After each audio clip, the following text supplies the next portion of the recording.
in this video, you will learn how to determine the rate equation using the differential method. So let's use exercise 3.2-2 to learn how to determine the rate equation. So the data of concentration versus time is given. So for differential method, it does not assume the order of reaction. So how should we go about to use differential method? So we have to write the design equation of batch reactor, which is dCA over dt equals to negative RA minus.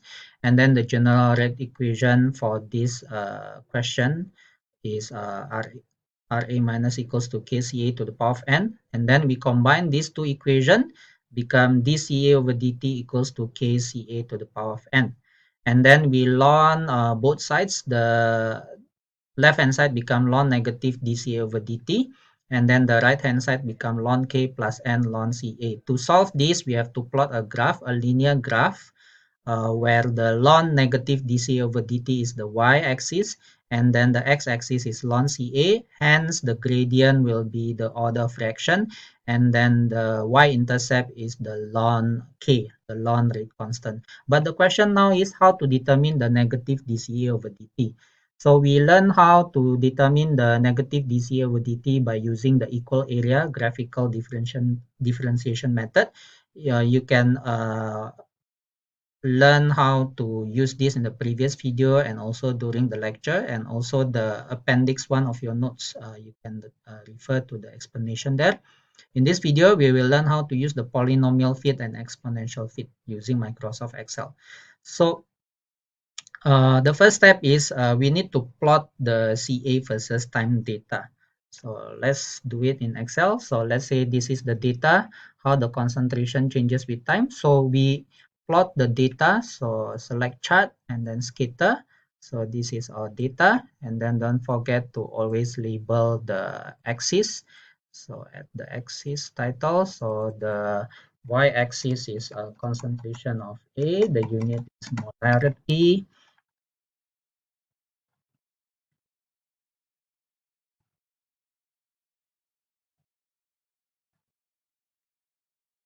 And then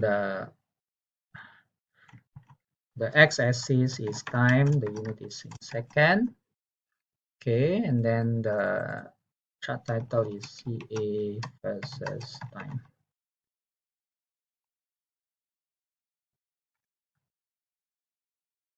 Okay, so the next step is we have to add trend line on the plot on the CA versus time, and then we select exponential. So let's do it. So we put the cursor on the data point and then right click on the mouse and then add trend line. And then we select exponential and then display the equation and display the R square on the chart. So this is the result.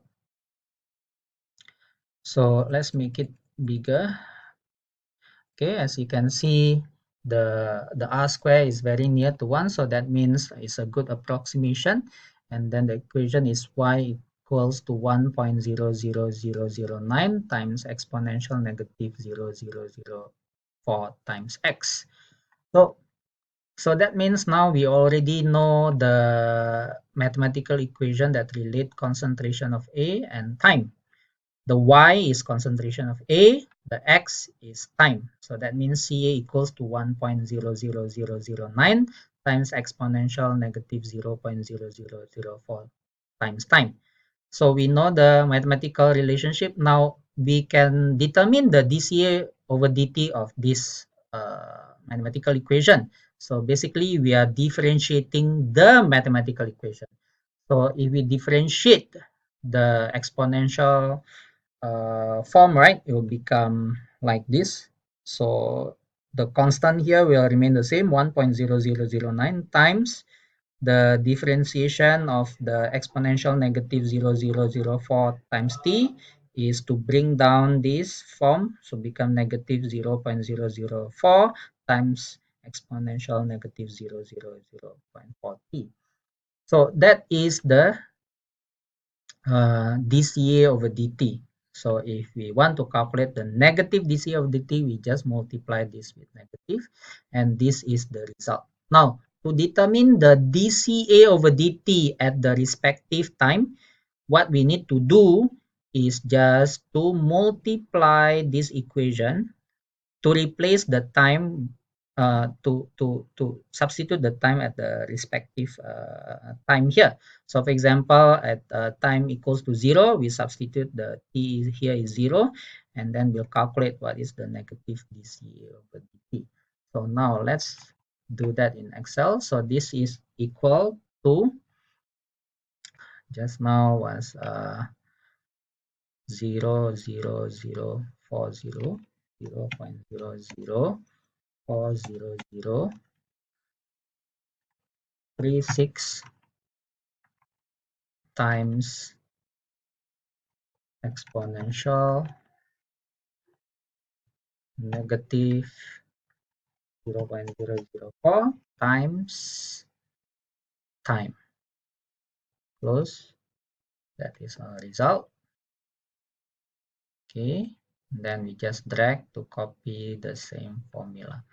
So this is the negative dCA over dt.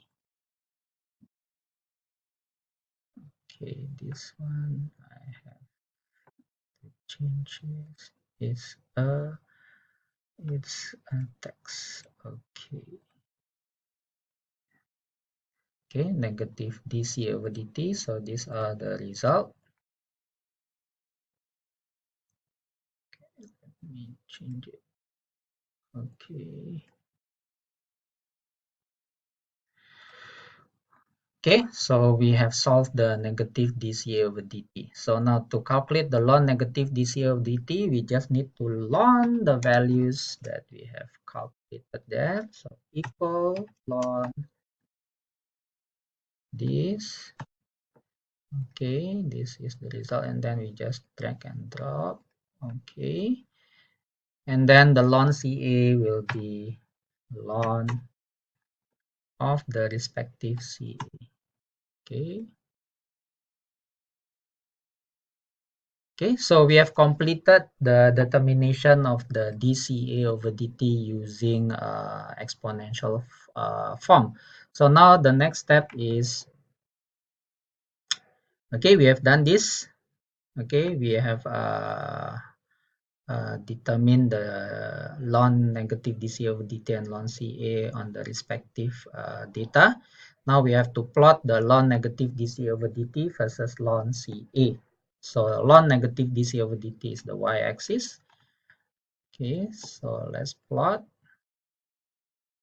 So insert, select scatter.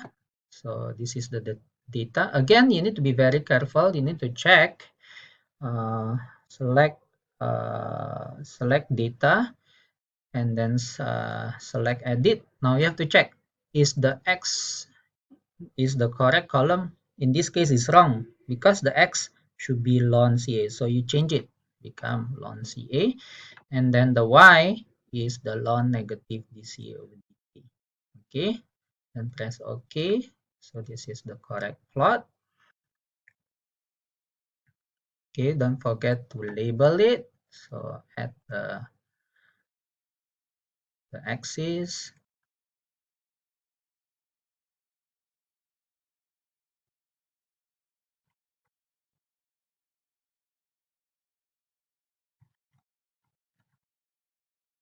So the ln CA is the x-axis, and then the ln negative dC over dt is the y-axis. Okay, so this is ln D versus ln CA. Okay, the last step is to add trend line. Okay, for this one, we'll be using linear display equation and display the R square. Okay, so the result is this. So that means the R square is quite near to 1, so it's a quite good approximation. And then the gradient of this plot is 1.1169. So that is the gradient. So 1.1168 is the gradient. So this is the order of reaction when we use the polynomial fit in the differential method. And then the y-intercept is negative 5.5216, and this is the ln k. Okay, so as the result, the rate equation will become Ra minus equals to K Ca to the power of n. The K is 3.99 times 10 to the power minus 3 times Ca to the power of 1.1168. So that is how we use exponential method to determine the rate equation. Now, besides exponential method, we can also use polynomial second order. So if you use polynomial second order, it's still the same step. So we plot Ca versus time, but now instead of using exponential, we use polynomial. Okay, so let's say we use polynomial second order. So this is the result. Okay, so if you use polynomial second order, the equation become this equation.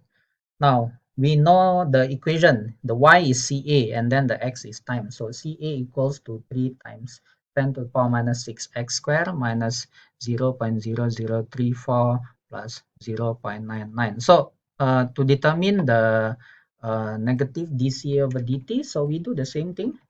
We differentiate the equation. So if we differentiate this equation, this will become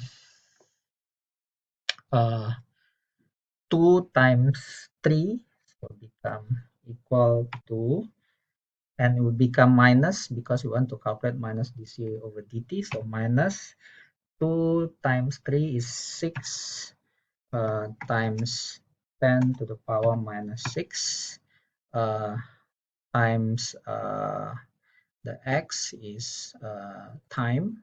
Okay, minus minus become plus, and then this will become 0.0034.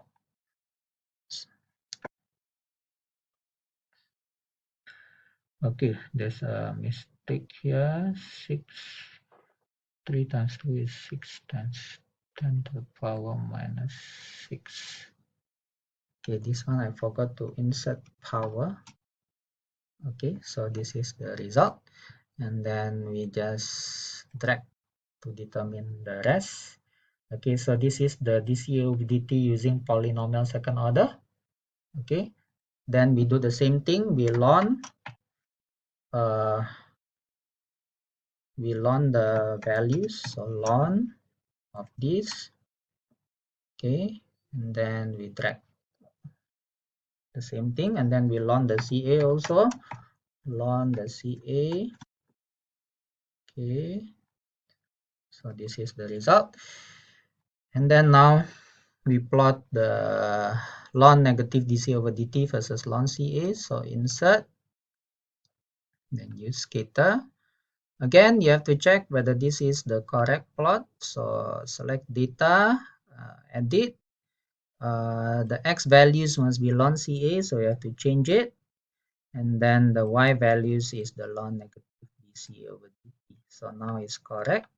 Okay, so now this is the correct plot. Don't forget to add the axis.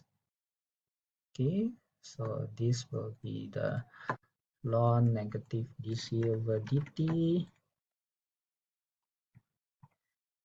Okay, and then this will be the ln Ca. So this will be versus ln Ca. Okay, and then finally we add trend line, then select linear, and then this is the result.